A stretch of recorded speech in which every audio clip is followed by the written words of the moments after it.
Welcome to the next episode of the Repossible Podcast. I'm your host, Bradley Charbonneau, coming to you live from Driebergen in the Netherlands, straight from the forest, complete with not fake background noise of birds. I will be quiet so you can hear. That's a red-tailed swallow. Let me see if I can identify someone else. Got the blue-breasted Northern European. I'm just kidding. I know nothing about bird names.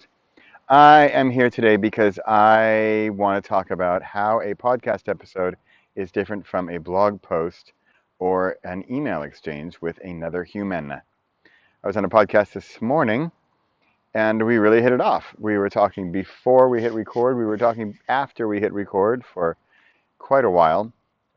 And we even talked during the podcast about the power of audio.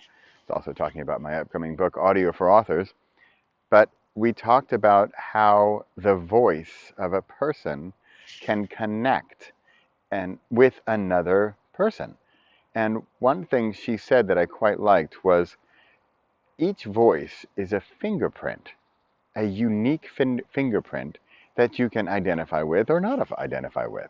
But the idea that it really was so clear to me how words on a page are words on a page. And when you read them, if you're in your action fiction novel and you have an idea of how that main character sounds or how it sounds to you in your head, or maybe it doesn't sound to you like anything. Maybe it's just uh, words, or I don't know how it works for everybody. But because they're words on a page and you interpret them and you connect them, you receive them as however it is you do, in your own way, with your brain reading words on a page. However, with audio, part of that is taken away. And yes, there is some little less, let's say, imagination in that, let's say, the voice of the character is, well, there it is. It's the voice of the character. It's the audio. That's what you're hearing.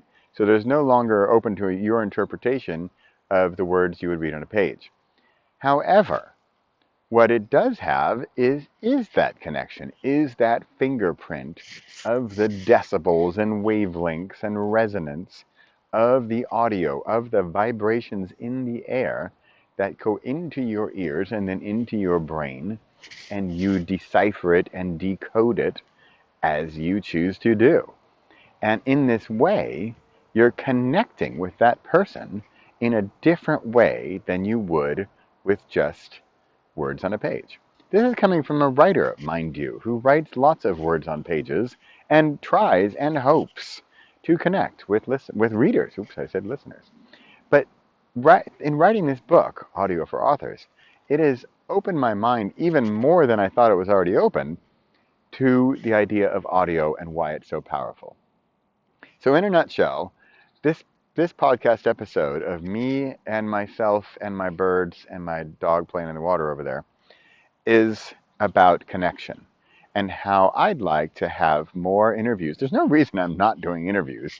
I think it's because I need to set up Calendly or whatever it's called and get people on here. I have people who said they'd be happy to be on, and I know they would, and it would be great. I'm just not doing it yet. Maybe it's because I have 3 books, 2 online courses, and 18 other things to do. But hey, I'll get to it. That's why I'm started, right? Because then I can add in episode number XX, I can add interviews with people. And I can go delete the rest of these if they're terrible. But this one's good. Connection with listeners. That's you. You hear my voice, and you can connect with that or not. There we go. Episode number, I don't know. Repossible Podcast, live from Driebergen in the middle of the Netherlands. A beautiful blue day, blue sky day, birdies in the trees, dog in the pond. Doesn't get much better. I am, quote, working, and I'm sitting out here in the woods. There's your episode. Connection, woods, birds, sounds, music, vibration, connection, resonance. I gotta stop. Till next week, Bradley Charbonneau, Repossible Podcast.